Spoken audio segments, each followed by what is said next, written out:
Si al fútbol se juega como se vive, en Bolivia, por ejemplo, se sobrevive. Borja y Melgar fueron mis capitanes, tipos ordenados, serios, con los que funcionó la bicefalia. En Japón obedecen, pero les cuesta elegir. El capitán es más icono e imagen que el líder de vestuario. Todo esto dicho por el experimentado Javier Azcargorta adquiere una dimensión totalmente distinta a la de solamente una cita memorable para repetirla cuando de fútbol se discute. Capitanes es la obra de Luis Villarejo, periodista, comunicador, ilustrador, fotógrafo y todo aquello que sea necesario para mantenerse cercano a ese fenómeno multinacional reconocido como fútbol profesional.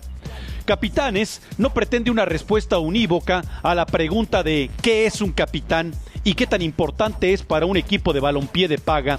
Villarejo nos introduce en el tema y después nos suelta de su mano en el laberinto trazado por temperamentos, historias personales, anécdotas, caracteres, valores y maneras de ser. Particularmente en los clubes llamados grandes, pues finalmente ¿quién se acuerda de las gestas de un pequeño equipo y menos aún de quién portaba el gafete de capitán? En cambio, allí están las imágenes de Cafú levantando la Copa Mundial de Alemania 2006 con el uniforme de Brasil y su distintivo brazalete en el lado izquierdo. O tal vez a Fernando Hierro alzando el trofeo de la Liga de Campeones de Europa luego de años de anhelante sequía de los equiperos del Real Madrid.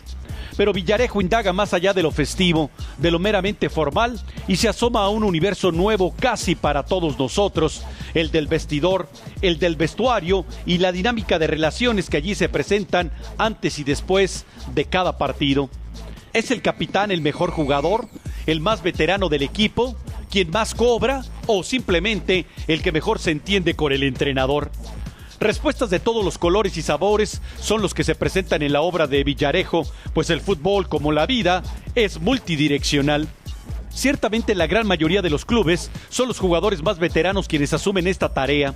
Son ellos quienes negocian las primas o incentivos con los dirigentes y son estos quienes normalmente se dirigen al árbitro cuando el partido ya ha comenzado. Esto es lo que realmente ocurre en la gran mayoría de los casos, pero también existen otros que revelan manejos casi nunca conocidos y que corresponden más al terreno de la filosofía y de los valores. Convertidos en entidades de negocios, los clubes más prestigiados son normalmente conducidos por hombres de empresa que nunca o casi nunca tuvieron contacto con el deporte en general y menos aún con el fútbol en específico. Allí están los ejemplos de Rupert Murdoch en Inglaterra y de Florentino Pérez en España, personajes del ámbito de los negocios que encontraron en el fútbol profesional la ocasión de poner en práctica algunas de sus teorías empresariales y que han ofrecido resultados diversos según sea el caso. Bueno, pues con esta clase de personajes se vincula un capitán en el Manchester United, en el Real Madrid, en el Barcelona o en el Inter de Milán, por lo cual su papel ha alcanzado una diversidad poco antes vista, aunque desde luego lo deportivo, lo que ocurre en la cancha, sigue siendo lo más trascendente. Ser capitán tiene dos alegrías, las mismas que la vida de un barco: el momento que lo compras y el día que lo vendes. El primer partido y cuando dejas el brazalete son los dos únicos momentos interesantes. Yo al dejarlo me liberé. Todo esto expresado por un histórico como Santiago Cañizares coloca en tela de juicio todo lo glamoroso que se piensa tiene la capitanía.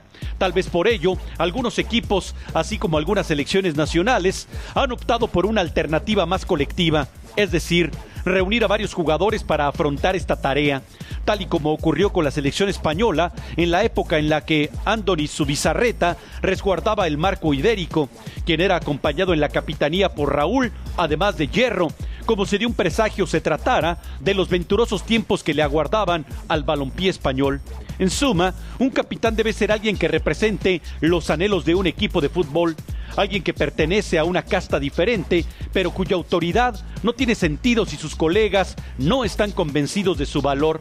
Los gritos de aliento en la cancha y las directrices en el vestidor forman parte de esta tarea, pero en algunas situaciones se llega al extremo de involucrarse en la vida personal de los equiperos de una escuadra, sobre todo cuando algún elemento extranjero llega a la plantilla. Capitanes los hay de todos los cortes y en todas las posiciones. Allí están Fábregas en el Arsenal, Butragueño en el Real Madrid, Laudrup en Dinamarca, Iker Casillas en la selección española y hasta Maradona en Argentina. Circunstancia que los ha elevado a la altura de iconos, pero que igualmente los ha vuelto depositarios de todos los juicios de valor inimaginables. Liderar es influir, dejar huella. Hay mucha gente lista para dirigir, pero son pocos los capaces de liderar un proyecto.